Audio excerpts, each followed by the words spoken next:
Le président, avec une énergie égale à celle des premiers jours, a partagé avec les populations des localités visitées les résultats de la mise en œuvre du programme d'action du gouvernement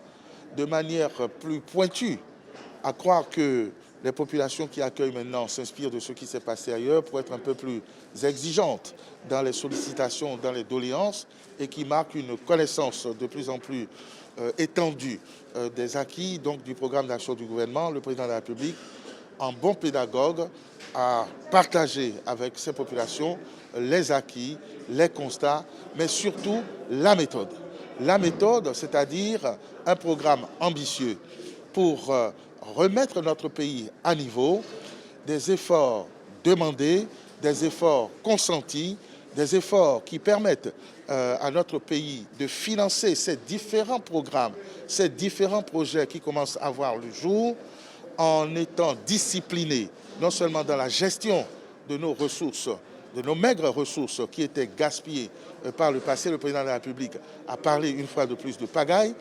en menant une lutte acharnée contre la corruption et l'impunité. Ce sont là les moteurs qui nous permettent de conserver les ressources et de les consacrer aux projets structurants qui nous permettent d'être autonomes ou presque autonomes en matière énergétique et d'entreprendre les grands projets d'eau. Pour ce qui concerne ce département des collines, parce que je crois que c'est le premier fléau, c'est un département qui a été longtemps frappé par cette cécité et les édiles des différentes villes parcourues ont reconnu spontanément les efforts qui ont été faits pour que cette eau qui a tant manqué ici commence à poindre et soit en passe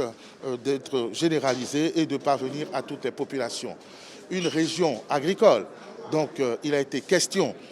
de la révolution qui est opérée en matière d'agriculture. D'ailleurs, le ministre de l'Agriculture est natif de la région. Nous sommes premiers en matière de culture du coton. Nous sommes deuxièmes dans l'UEMOA en matière de vivrier. L'ambitieux programme du gouvernement qui va permettre à notre pays d'atteindre la production de 1000 tonnes de riz d'ici quelques années et surtout le gros projet d'Anacadier qui a été ébauché à Bassila, dont on a parlé en Bantais et qui intéresse évidemment les populations de Savalou, les populations de Ouessé, les populations de Glazoué et naturellement les populations de Dassa.